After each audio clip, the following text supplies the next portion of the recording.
Olá, bem-vindos à nossa 18ª e última lição, né, da nossa série aí baseada no livro do Nicodemos, Polêmicas na Igreja, né? Então essa vai ser a nossa última aula aí dessa série, mas vem novidade por aí, tá bom?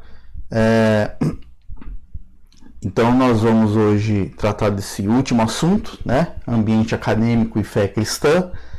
E não saia daí, né? Porque no final a gente tem uma notícia boa, tem algumas instruções importantes, né? Então, no final a gente tem um anúncio importante para fazer.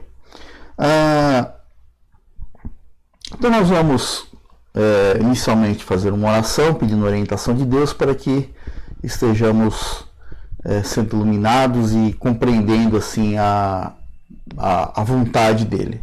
Senhor Deus, nosso Pai, nós agradecemos mais uma vez por mais uma semana em que temos o privilégio, Pai, de transmitir e assistir mais uma dessas aulas, ó Pai, e o Senhor esteja nos iluminando, abrindo a nossa mente e fazendo com que tudo que nós aprendemos até aqui, até essa 18ª aula, inclusive essa 18ª aula, seja muito bem aplicado, Senhor, na nossa vida cristã diária. Da mesma forma, também continue nos protegendo e agradecemos também pela proteção que o Senhor tem dado a cada um de nós até agora. Em nome de Jesus é que nós pedimos e agradecemos. Amém. Então nós temos aí, como sempre, né, as nossas perguntas, né, que nós nos propomos a responder até o final. Então, a primeira delas é a seguinte: qual é a causa da destruição da fé cristã de muitos jovens que deixam as igrejas? Então, muitos jovens deixam as igrejas, por quê, né? De quem é a culpa? Será que a culpa é da igreja? A culpa só das universidades, que acabam, como nós vimos em aulas passadas, né? Algumas aulas passadas a gente viu a influência, né, a gente comentou rapidamente sobre a influência do ateísmo, do naturalismo e etc. na vida acadêmica dos nossos jovens cristãos que vão para a universidade. Então nós vamos tratar hoje assim mais especificamente sobre esse assunto no início da aula. E vamos tratar também sobre teísmo versus ateísmo. O que renomados e históricos cientistas teístas e ateístas pensam sobre a origem do universo? Qual é a diferença, né, de opinião dos dois? E será que o que será que o ateu pensa? Será que o ateu que ele entra fundo na pesquisa, será que ele consegue aí refutar aí a fé cristã, principalmente a fé cristã? Então isso que nós vamos ver a partir de agora, né? Então, como sempre aqui, nossas aulas baseadas no livro Polêmicas na Igreja, do Augusto Nicodemos, e estamos aqui tratando os dois últimos capítulos do livro, né? E fechando assim o trabalho que nós fizemos até aqui com base nessa excelente obra que nós recomendamos. Bom, existe um instituto de pesquisas, né? Um instituto de pesquisas cristão nos Estados Unidos, que se chama Barna, Instituto Barna, né? E esse instituto fez uma pesquisa lá nos Estados Unidos e que também com certeza se aplica a nós também, porque a realidade é muito, muito parecida. Então eles fizeram um estudo em 2011, né, uma pesquisa entre jovens que nasceram em lares cristãos e deixaram de frequentar as suas igrejas. Então olha só o resultado dessa pesquisa.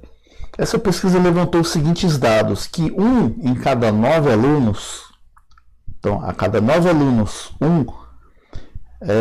perde a fé quando entra na universidade e se torna ateu ou agnóstico. Então, 1 em cada 9 alunos perde a fé, então ele entra na universidade, a sua fé é colocada em xeque, né? E ele acaba se tornando ateu, ou seja, não crê em nada, né? Ou ele se torna um agnóstico, né? 4 em cada 10 deixam de frequentar a igreja, embora ainda se considerem cristãos. Então, 4 entre 10, então veja, 1 entre 9 se tornam ateus ou agnósticos.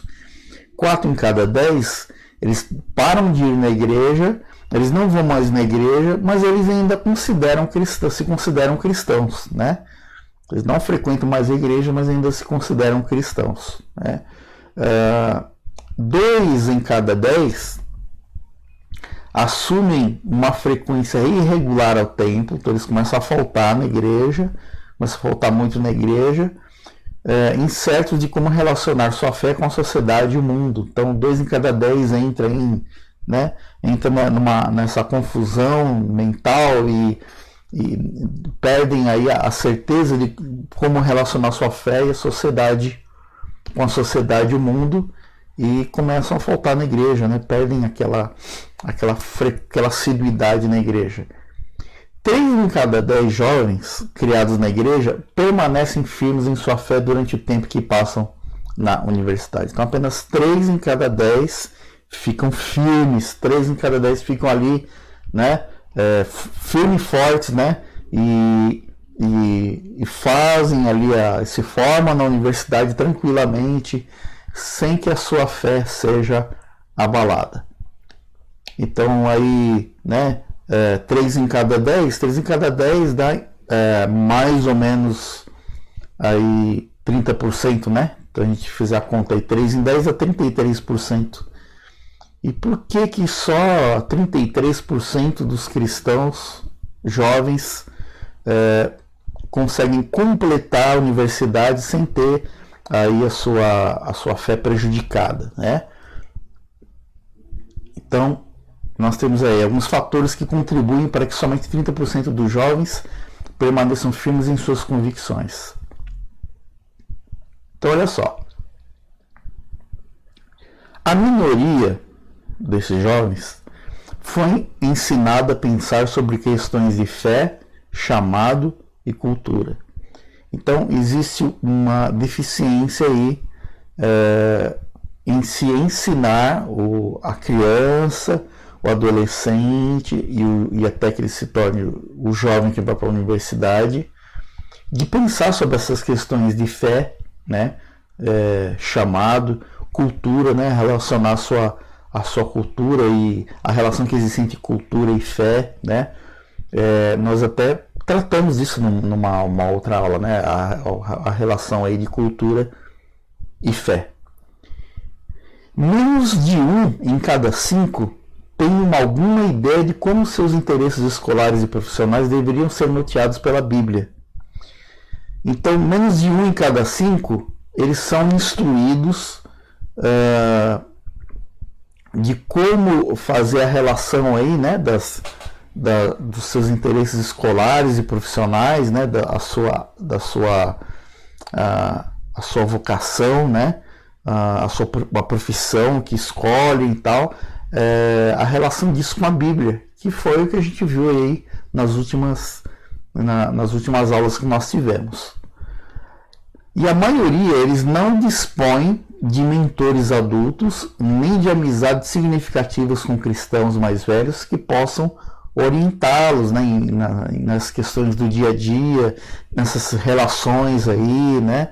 Então, a maioria não tem alguém mais velho, adulto, né, que possam orientá-los, né? Então, que conclusão que a gente chega com tudo isso?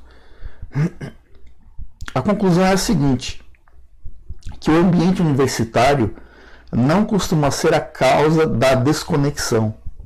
Então, não é o ambiente acadêmico, o ambiente universitário, não é a causa primária do desvio desses jovens. Como nós vimos, nós temos esses problemas que nós vimos aí no slide anterior. Apenas expõe, então, o ambiente universitário apenas expõe a superficialidade da fé confessada por muitos desses jovens discípulos. Então, o jovem, a criança, o adolescente, o jovem, enquanto ele não vai para a universidade, enquanto ele não é confrontado com outras opiniões, com filosofia, e, com outras teorias científicas, e ele fica ali, como a gente costuma dizer, ali na sua zona de conforto, convivendo apenas com alguns colegas de escola e com os irmãos da igreja, e sem nenhum confronto desse tipo que a universidade proporciona, fica tudo bem. Só que quando isso começa a acontecer, então a superficialidade, a superficialidade da fé é exposta, Então é aí que todos aqueles que foram superficialmente orientados na fé, eles vão correr perigo, porque enquanto estavam na zona de conforto, não foram devidamente orientados. E muitos desconectam-se emocionalmente do cristianismo antes mesmo dos 16 anos de idade. Então, muitas vezes, antes dos 16 anos de idade, que é justamente a idade que o jovem está indo para a universidade, ele acaba se desconectando, ele acaba abandonando a igreja ou indo com menos frequência. E quando entram na universidade, a pressão dos colegas, a influência de professores ateus ou agnósticos e o ambiente geral da academia terminam por sepultar o que antes já era uma fé moribunda. Então, se é uma fé que não tem raízes profundas, então ela acaba sendo prejudicada aí quando o jovem vai para a universidade. Então, tocando em miúdos, a culpa aí, então a culpa é da igreja? Não é só da igreja. É claro que a igreja proporciona, através da escola dominical, esse ensino. E não basta que haja escola dominical e que o jovem vá para a escola dominical. É importante que os assuntos corretos sejam tratados na escola dominical. Então é necessário que o jovem tenha raízes profundas, sua fé tenha raízes profundas, ok? E não é só a igreja que proporciona isso, isso começa em casa, começa com os pais, começa com a educação em casa, não é uma responsabilidade 100% da igreja, Então, para ilustrar aí, nós temos fundadores ou divulgadores da ciência moderna. Nós já vimos o que é a ciência moderna, É aquela ciência aí que tem como base aí a cosmovisão cristã, Se você não sabe do que eu estou falando, veja as aulas anteriores, Louis Pasteur foi um cientista francês cujas descobertas tiveram enorme importância na história da química e da medicina, Ele é reconhecido pelas suas notáveis descobertas das causas e prevenções de doenças. Então você deve ter ouvido falar aí do Instituto Pasteur, que foi dado esse nome em homenagem a esse grande cientista francês.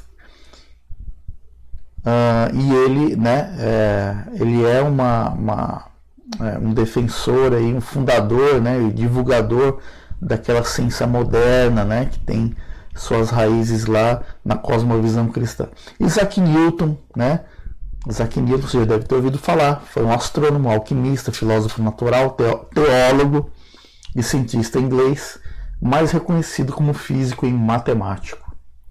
Johannes Kepler foi um astrônomo, astrólogo, matemático alemão, considerado figura-chave na revolução científica do século 17.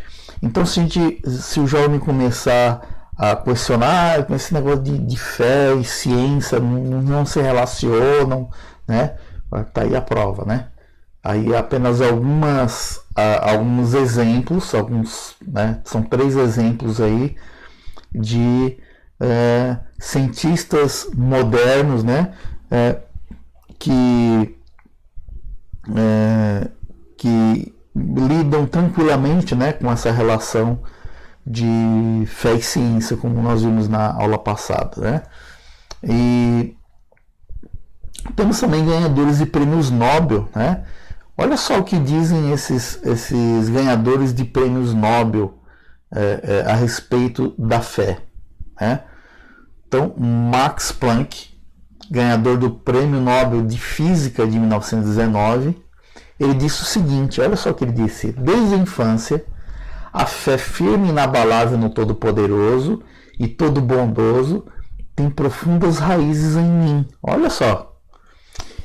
De certo, seus caminhos não são nossos caminhos, mas a confiança nele nos ajuda a vencer as provações mais difíceis, né? Olha só, um ganhador do Prêmio Nobel de Física falando aí de fé. Então, se você acha que fé é só coisa de crente e que cientista não tem fé, olha só, né? Albert Einstein, né? Quem não conhece, pelo menos nunca ouviu falar em Albert Einstein, tem até uma foto aí que ele tá bonitão, né? Uma foto bonita aí dele. Geralmente quando a gente fala em Albert Einstein, a gente lembra daquele cientista todo descabelado, né? Então, Albert Einstein foi ganhador do Prêmio Nobel de Física em 1921. E olha o que ele disse: a todo cientista minucioso deve ser natural algum tipo de sentimento religioso, pois não consegue supor que as dependências extremamente sutis por ele vislumbradas tenham sido pensadas pela primeira vez por ele, né? Em outras palavras, ele está dizendo assim: todo cientista minucioso ele vai ter algum sentimento religioso, porque ele não vai conseguir, ele não consegue supor que as coisas que ele descobre, que ele vislumbra, ele está vendo pela primeira vez, que ninguém criou isso. No universo incompreensível revela-se uma razão ilimitada. No universo incompreensível revela-se uma razão ilimitada. Então ele cria numa razão ilimitada, né? Ao contrário de muitos cientistas que acham que tudo surgiu do acaso, Albert Einstein dizia que no universo incompreensível aos nossos olhos, revela-se uma razão ilimitada, né? Algo além do nosso entendimento.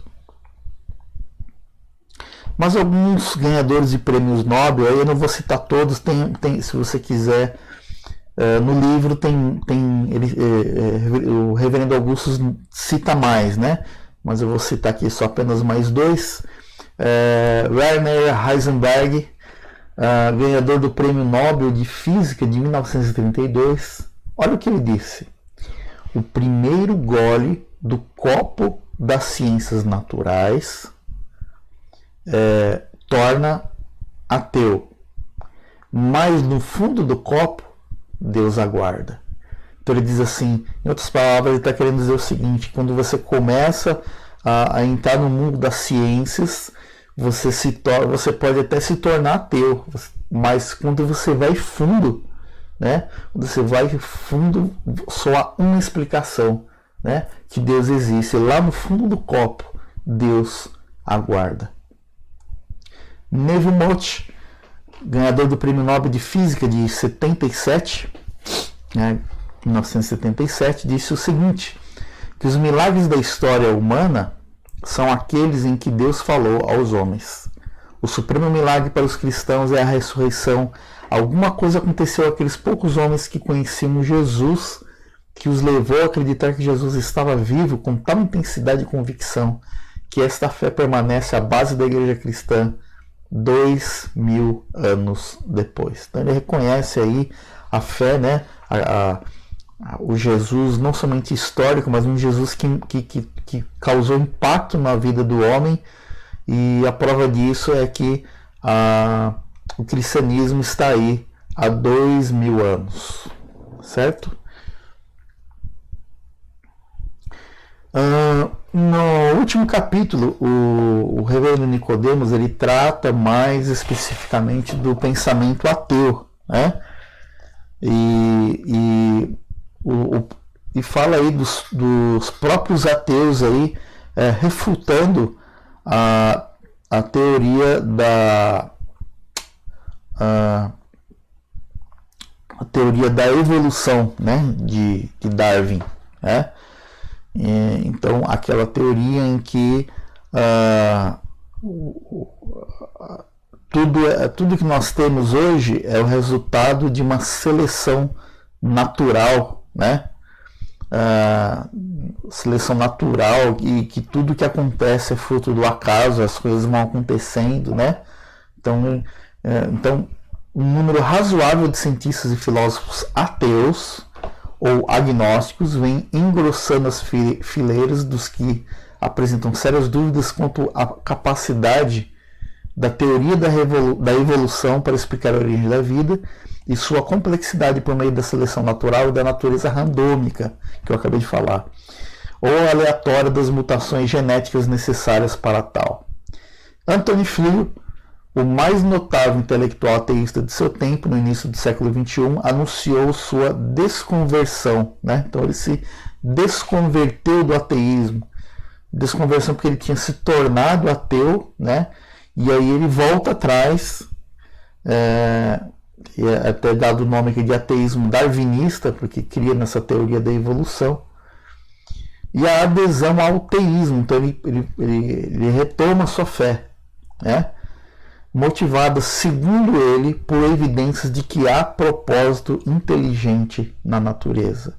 Depois de muita pesquisa, esse notável, né, cientista ateu, ele chega à conclusão que, ao contrário do que ensina a teoria da evolução, que há propósito inteligente na natureza, na criação, né? James Shapiro, que ele se auto-intitula ateu, né? Ele é da Universidade de Chicago, ele publicou um livro, né, cujo tema em português é Evolução, uma perspectiva do século XXI. E ali ele desconstrói, né, a evolução darwinista, a teoria darwinista, né? Então, antes nós estávamos falando lá de cientistas de cientistas defensores da ciência moderna, que tem a cosmovisão cristã como raiz, estão historicamente distantes e, né, de certa forma, ali eram cristãos. E agora nós estamos falando o contrário, nós estamos falando de cientistas mais contemporâneos do século XXI, e ao contrário, que são ateus. Então estamos vendo aí os dois lados.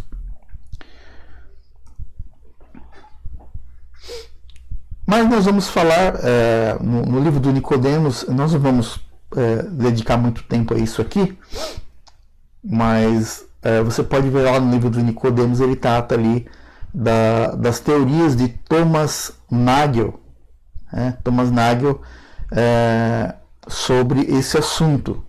Eu quero aqui rapidamente falar sobre ele, não vou me ater muito a esse tema. Então, Thomas Nagel, ele é um professor de filosofia, tá aí a foto dele, nessa foto aí, segundo a pesquisa que eu fiz, ele está dando aula de ética, né? Mas ele é um professor de filosofia e direito da Universidade de Nova York, membro da Academia Americana de Artes e Ciências, ganhador de prêmios com seus livros sobre filosofia, e é um ateu declarado. E ele publicou o livro Mind and Cosmos, né, ou Mente e Cosmos, e cujo provocante subtítulo pode ser assim traduzido. Então lá no livro está lá, né, Mente e Cosmos, embaixo escrito: por que a concepção neodarwinista materialista da natureza é quase certamente falsa. Então ele refuta aqui a teoria darwinista da evolução. E nesse livro ele aponta as fragilidades do materialismo naturalista, que serve de fundamento para as pretensões neodarwinistas de construir uma teoria do todo, né? Então ele vai desconstruindo, vai pegando ali as afirmações em que a teoria darwinista, né, da evolução, vai tentando explicar o todo, o mundo, o universo, e vai ali fazendo a sua refutação. Então, embora ele rejeite a possibilidade de a realidade existir em razão do poder criador de Deus, então embora ele negue a existência de Deus, Nagel é capaz de enxergar que a vida é mais do que reações químicas baseadas nas leis físicas e descritas pela matemática. Porque é isso que a teoria da evolução vai dizer. Vai dizer que tudo é resultado do acaso, de reações químicas, né? E isso é explicado pela matemática. Mas Nagel, ele, embora ele negue a Deus, né?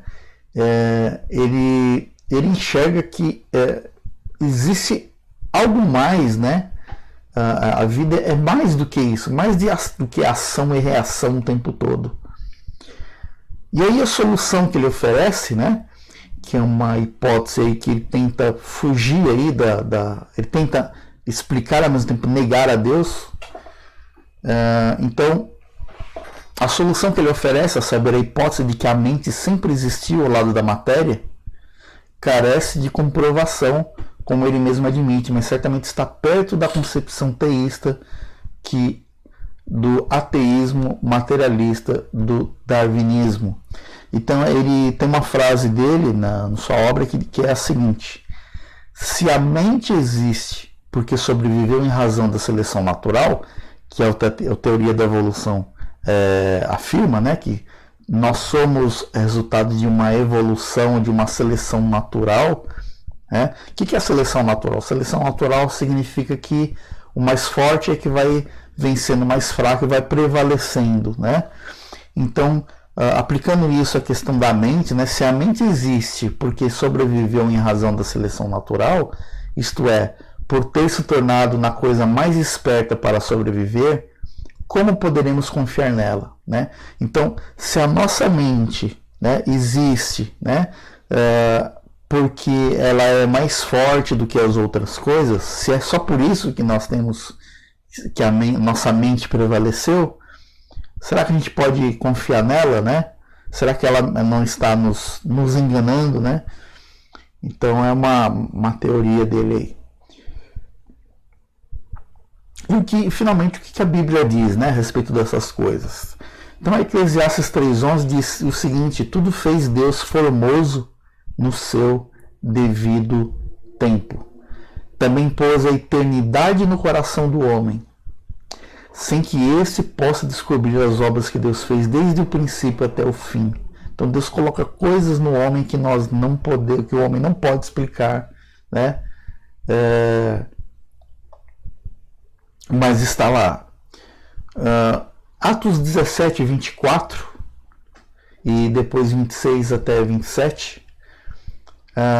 Então, esse texto é de quando Paulo está lá discursando, né, para os filósofos atenienses, e ele está apresentando, está falando de Deus, né, quando ele fala lá do Deus desconhecido, e então ele fala: olha, o Deus que fez o mundo, fez toda a raça humana para habitar sobre toda a face da terra, havendo fixado os tempos previamente estabelecidos e os limites da sua habitação. Então, ao contrário do que afirma a teoria da evolução, a teoria darwinista, que nós somos aí ação e reação, né, o tempo todo, o resultado de uma seleção natural, onde o mais forte prevalece. Então, Paulo está falando aqui aos filósofos da época exatamente o contrário, que Deus fez toda a raça humana para habitar sobre a face da terra. Há um propósito, não é nada aleatório, há um propósito. E não somente isso, ele fixou os tempos previamente estabelecidos e já deixou tudo previamente estabelecido. Para buscarem a Deus, se porventura tateando possam achar bem que não está longe de cada um de nós. E, finalmente, o reverendo Nicodemos termina esse último capítulo, né, falando o seguinte sobre Thomas Nagel, que ele tem o reflexo da imagem de Deus inerente a cada ser humano. O que ele quer dizer com isso? Deus fez o homem à sua imagem e semelhança, nós queiramos ou não, né? A gente pode até não reconhecer isso, mas Deus fez a cada um de nós, né, conforme a sua imagem e semelhança, a despeito de nossa natureza caída. Então, embora a nossa natureza caída possa até não permitir, como é a natureza caída de Thomas Nagel, não permita que ele reconheça isso, isso é um fato, que nós fomos feitos à imagem de Deus. E ele conclui dizendo: infelizmente o ateísmo desse autor ainda o impede de ver aquilo que sua razão e consciência, tateando, já tocaram, né? Então, a sua consciência, tateando, já tocou a verdade, mas a sua natureza decaída, né, o pecado, não permite que Nagel reconheça a Deus. Por isso que ele permanece aí se declarando ateu. E finalizando aqui, respondendo as perguntas que nós nos propomos a responder, jovens cristãos de universidade, né? Qual é a causa da destruição da fé de muitos jovens que deixam as igrejas? Então a gente viu que a culpa não é só da igreja, a culpa não é só da universidade, mas a culpa inicialmente está no nosso papel como pais. E aí sim, as igrejas elas têm que preparar um conteúdo que prepare o jovem, que faça com que o jovem esteja preparado para esse momento em que a fé dele vai ser colocada em xeque, né, lá na universidade, né. A universidade poderia também, como nós vimos em outras aulas, ter um rumo diferente, né, ter uma cosmovisão cristã, mas enquanto isso não acontece, nós temos que preparar os nossos jovens.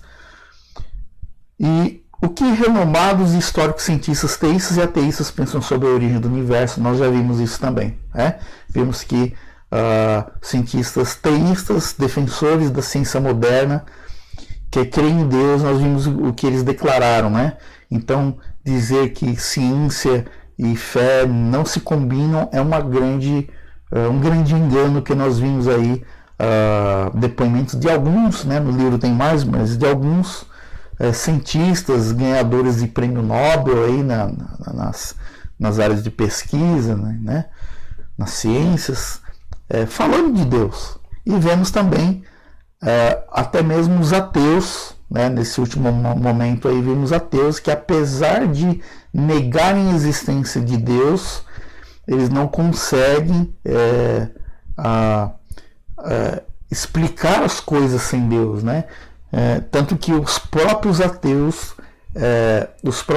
estão aqui refutando a teoria da evolução de Darwin. Ok? Então nós terminamos por aqui essa série. E então espero você aí nós vamos continuar postando aqui, né, aqui as nossas aulas. E então eu espero você logo mais à noite no nosso culto online. E também continue aqui atento ao nosso canal no YouTube, que nós vamos postar mais novidades aí, tá bom? Fiquem com Deus e a seguir fique aí, porque nós temos aí uma novidade aí para contar.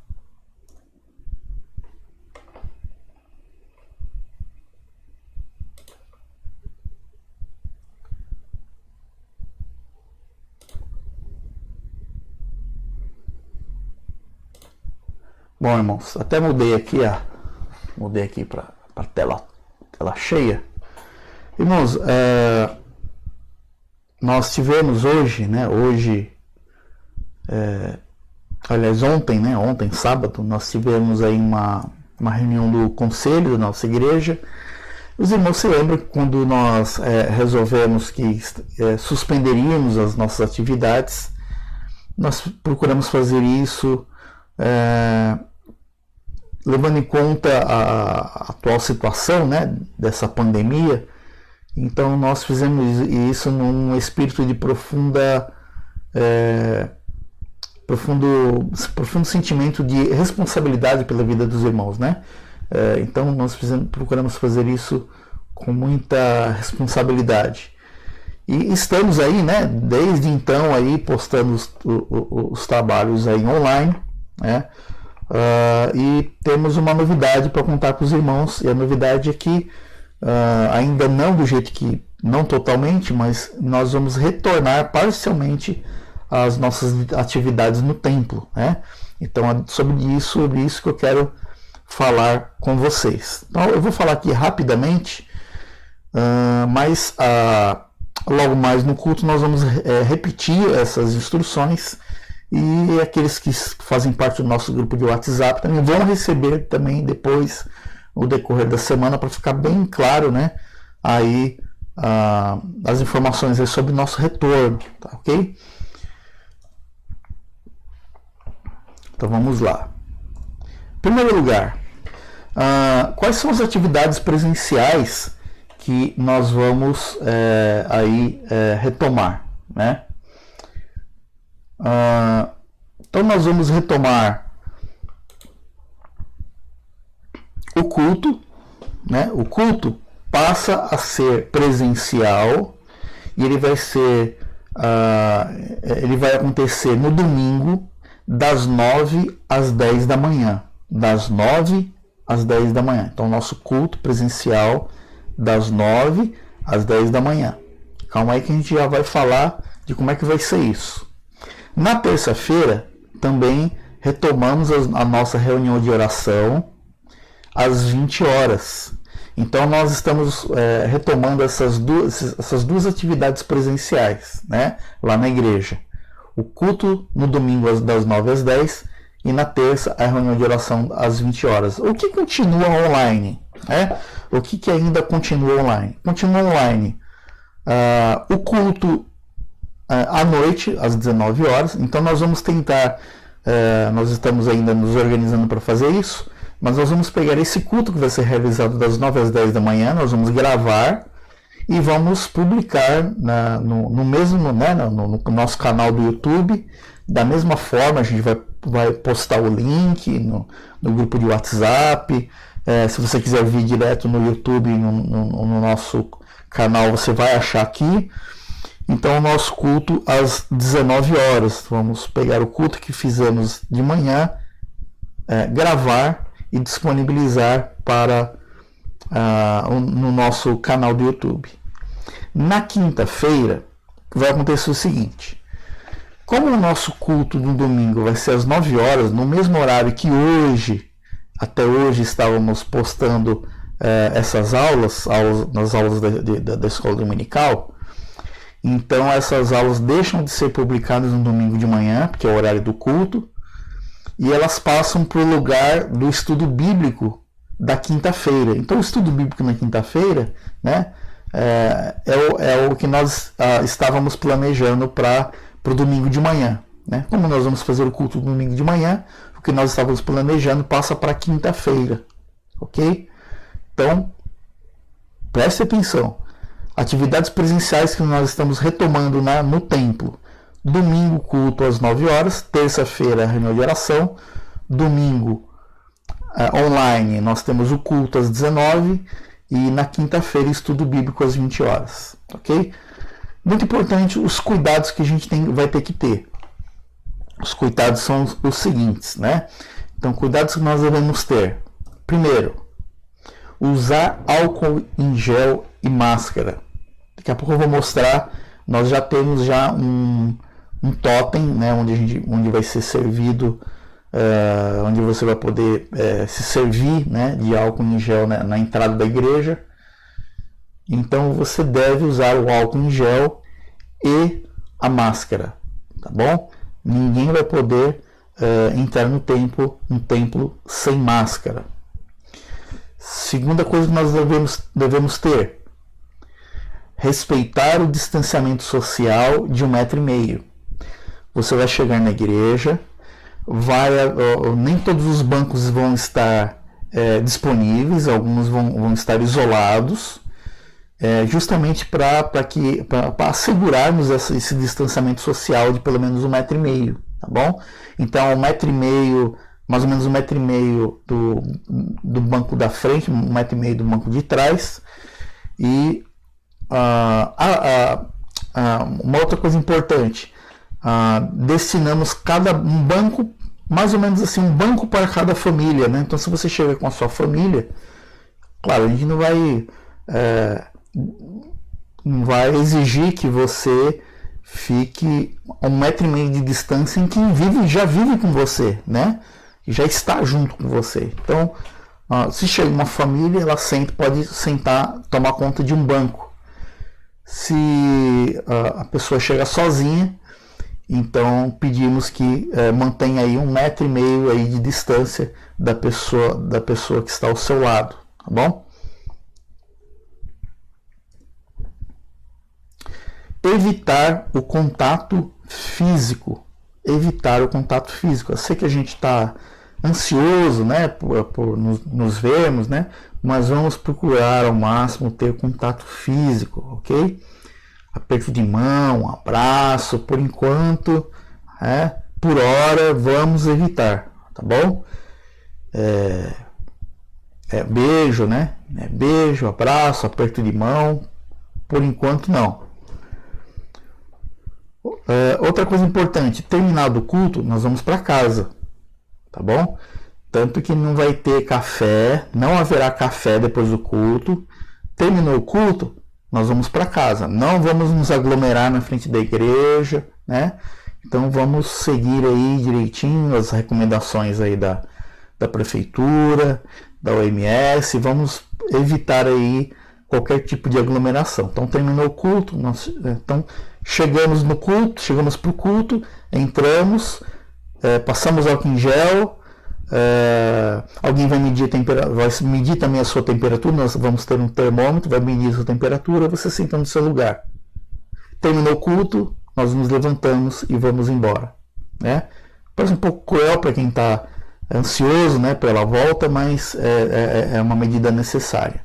E o mais importante aqui, se você faz parte do grupo de risco, né, então se você tem mais de 60 anos, ou, né, pode até ser que você não faça parte, não tenha mais de 60 anos, mas você tem diabetes, tem problema cardíaco, né, tem problema respiratório, né,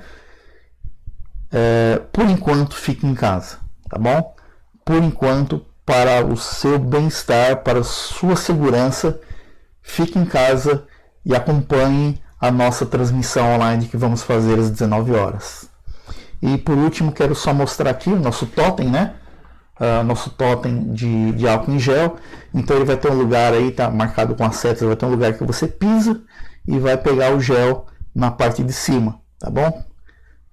E nós vamos ter o termômetro para medir aí, para verificar se alguém está com febre. Eu quero finalizar essa parte, não quero me alongar mais, mas quero pedir ajuda dos irmãos para que estejamos cumprindo essas orientações, porque, sinceramente, irmão, se nós verificarmos que não está dando certo, que